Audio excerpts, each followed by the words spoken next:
Hello, we are going to talk about my hits, misses, and surprises of quarter one. I am aware it's May, but we are only talking through January through March. I'm going to try to get this done quick before my light gets any worse. So, starting with some misses.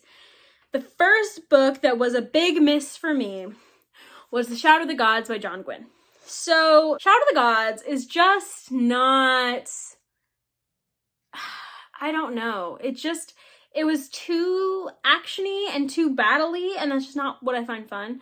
And then the characters were okay. I think Orca was probably the best drawn character, but they honestly, the character work was not on display here, in my opinion. I've heard about John Gwynne that he makes you care about his characters very quickly. He did not make me care about his characters at all, really, so I couldn't have cared less what was going on because of that. And also the plots just weren't very interesting. They didn't seem to be doing anything except for fight.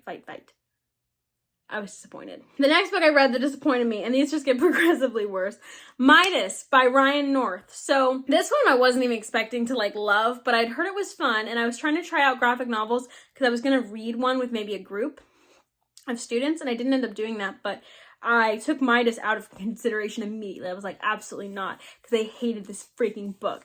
Oh, it was so bad. It was basically like if the Midas curse had been something that spread. So it wasn't just the thing that Midas touches. It was the thing that touched Midas, everything that touched then turned to gold, and everything that touched. So as you can imagine, Earth was consumed with gold very quickly. And basically we follow some explorers who are trying to find the source of this curse, which they don't know it's Midas, and get it before this intergalactic empire gets it and tries to use it to destroy planets.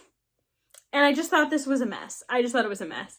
There's not much else to say, but it was a mess. And then we have a NetGalley arc that I did not end up liking, and that is Servant Mage by Kate Elliott. I was so disappointed. Honestly, I was disappointed by this because look at the dragon on the cover. Was there a dragon in that book? Absolutely not. I've read novellas that I've gotten attached to the characters and rooted for them in the plot pretty quickly, and this was just not one of them. Nothing about this book drew me in or made me want to root for these people. So that was problem one. Problem two was the dragon. Then, and my absolute worst books of the year. One of them I read in January, and one of them, I think it was January, might have been February, and one of them I read in March. The Dark Tower, 1 and 2. The Gunslinger and Drawing of the Three, messes. I hated these books. 2 stars, probably should have been worse. Honest to God, these are the worst books I think I've read in a while.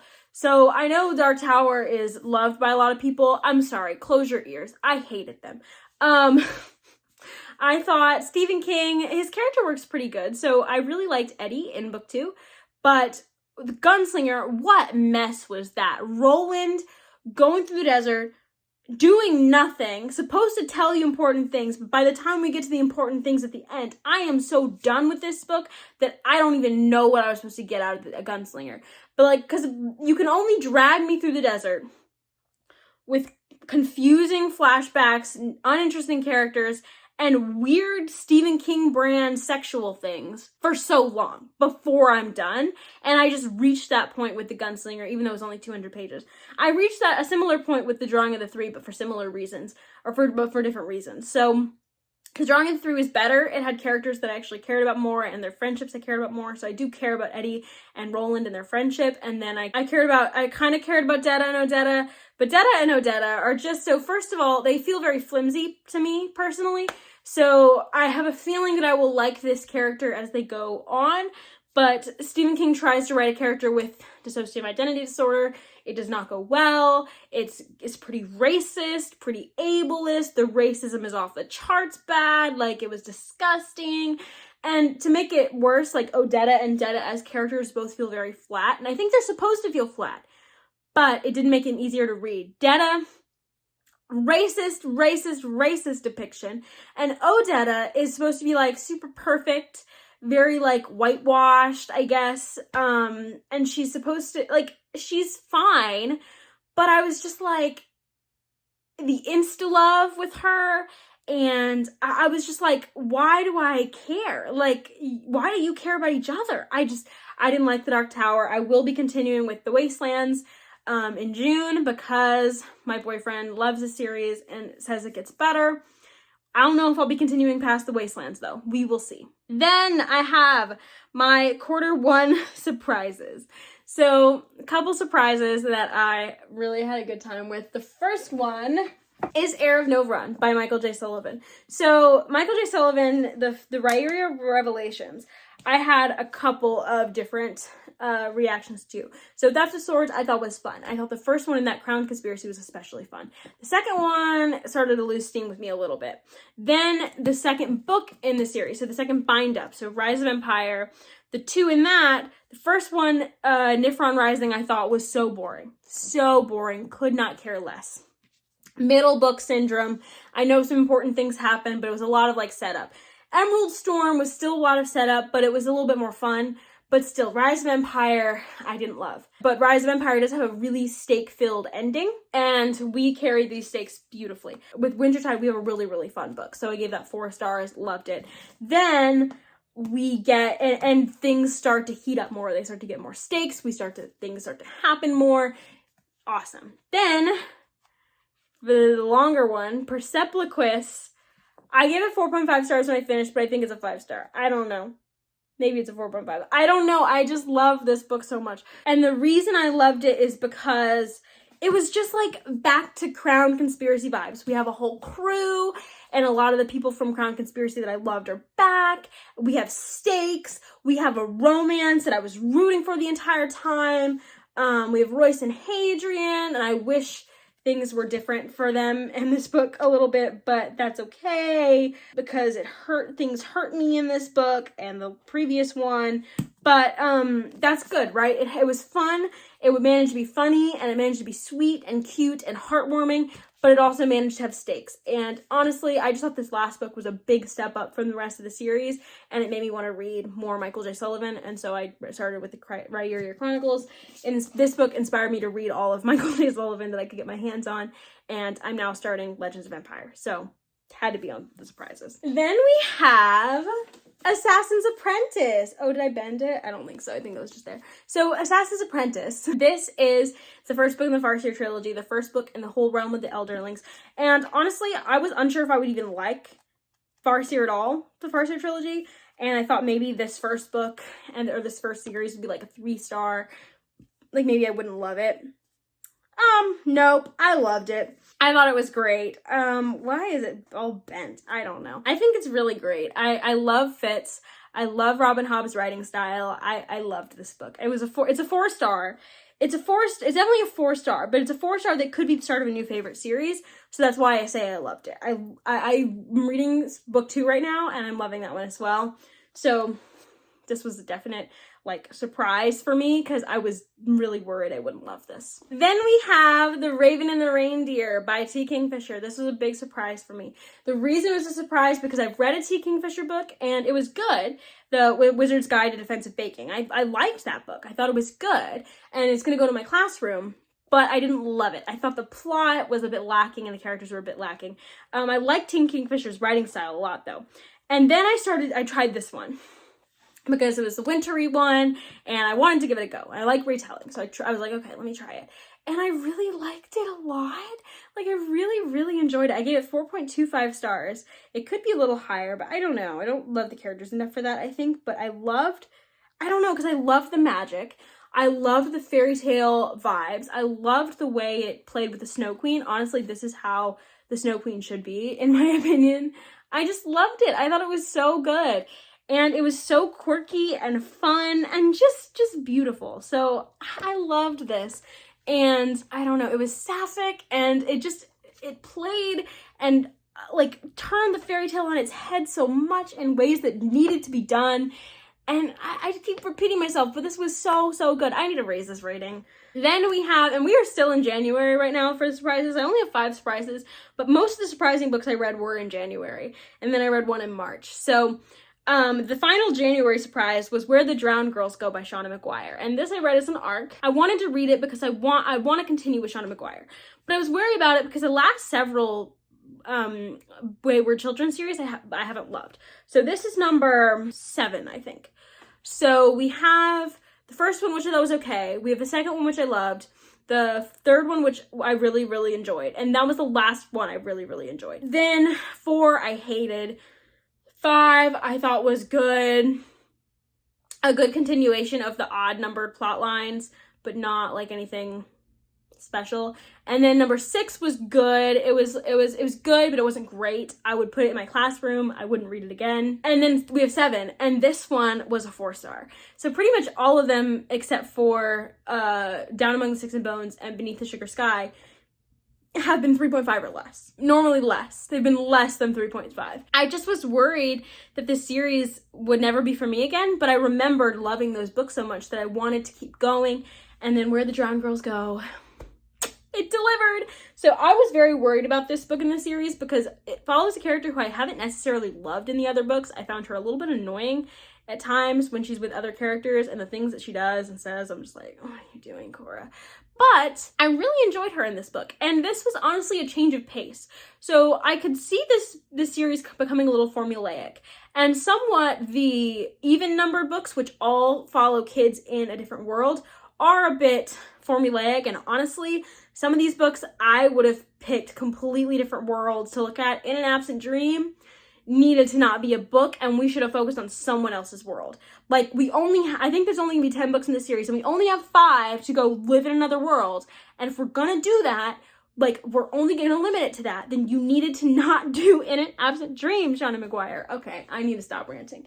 But anyways, I really, really liked Where the Drowned Girls Go because it was a bit of a change of pace. So it wasn't formulaic, even though it wasn't a go, let's live in another world book, but it sort of felt like one. And I'll tell you why. So we have the school books and we have the other world books. And the other world books, though number 6 was an other world book, the odd number ones are always at the school.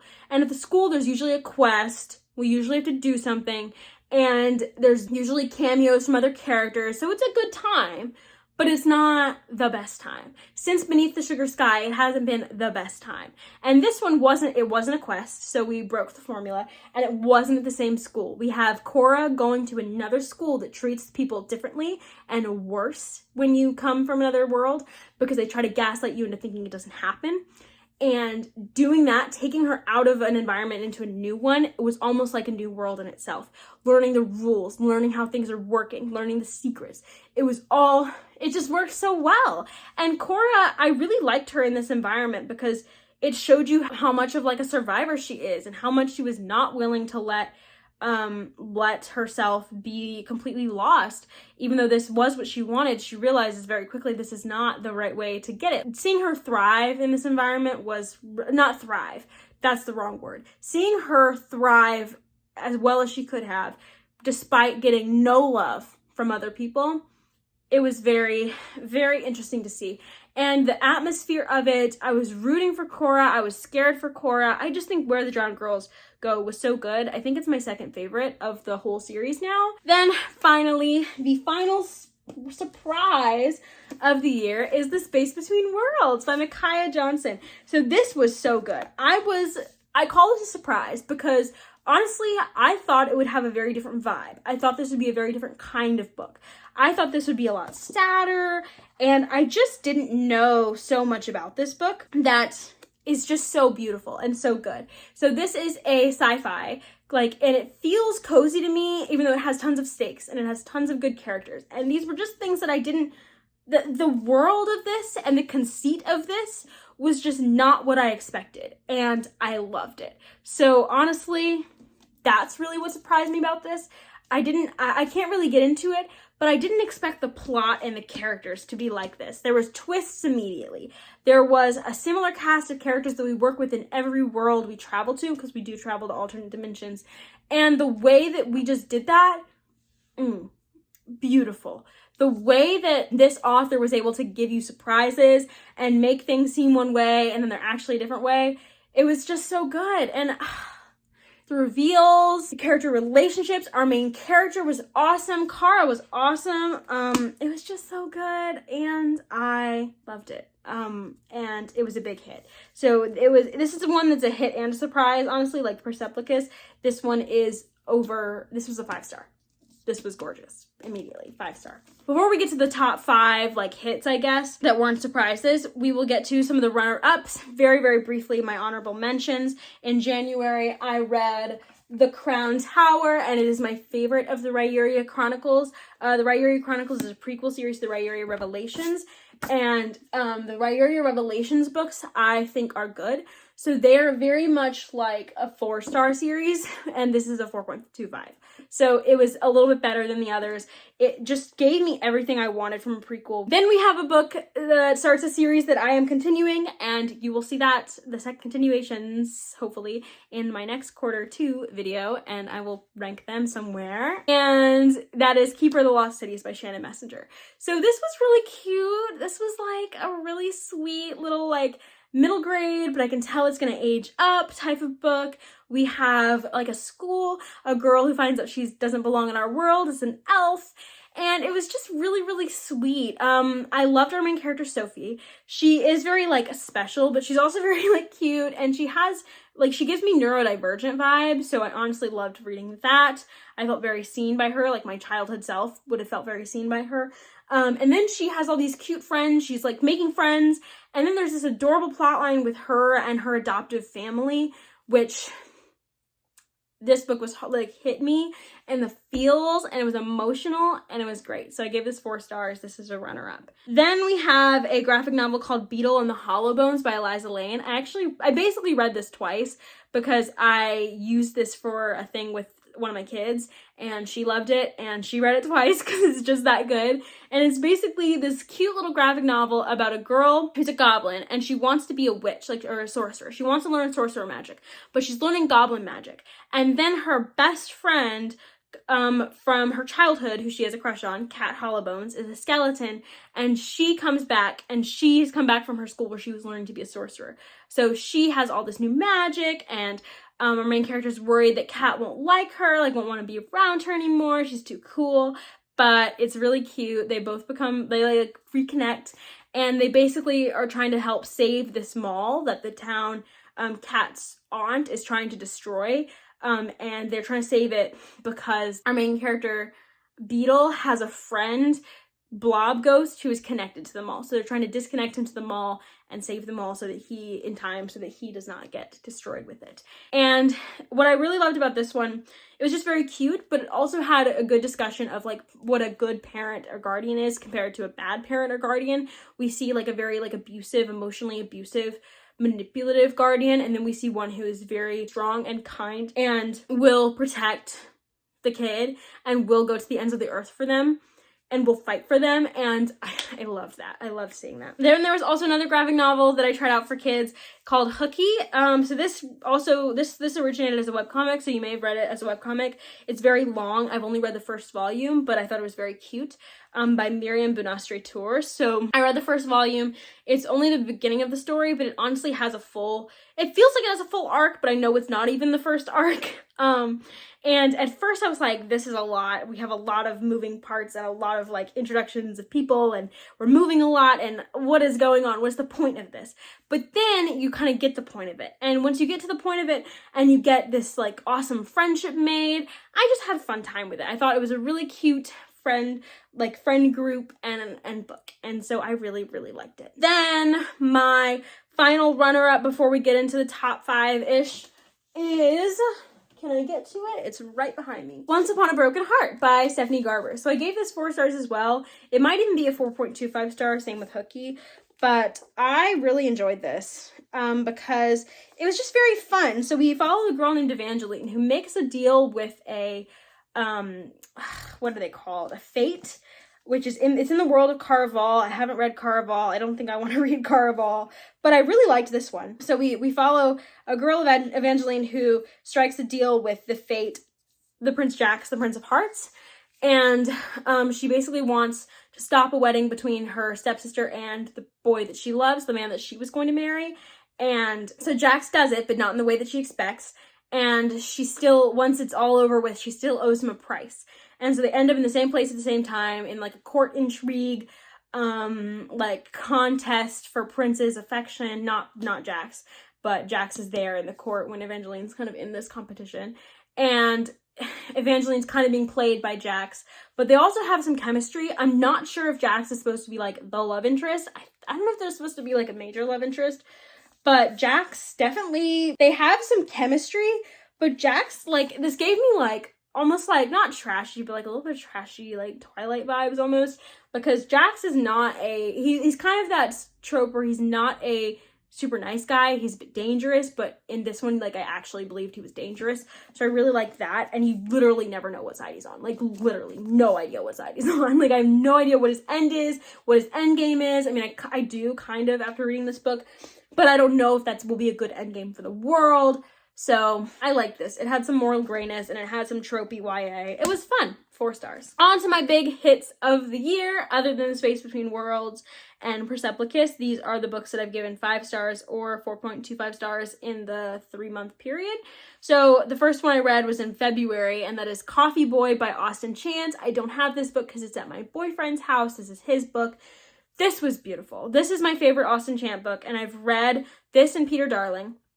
This is a little romance novella about a boy, a man, but he's like the coffee boy, so he's a trans man and he's working at this office, and he is like an intern there, and he has this sort of office romance vibes with one of the people. It's kind of like enemies-ish, or like they don't like each other much, but then they kind of get friends, and it's very, very good.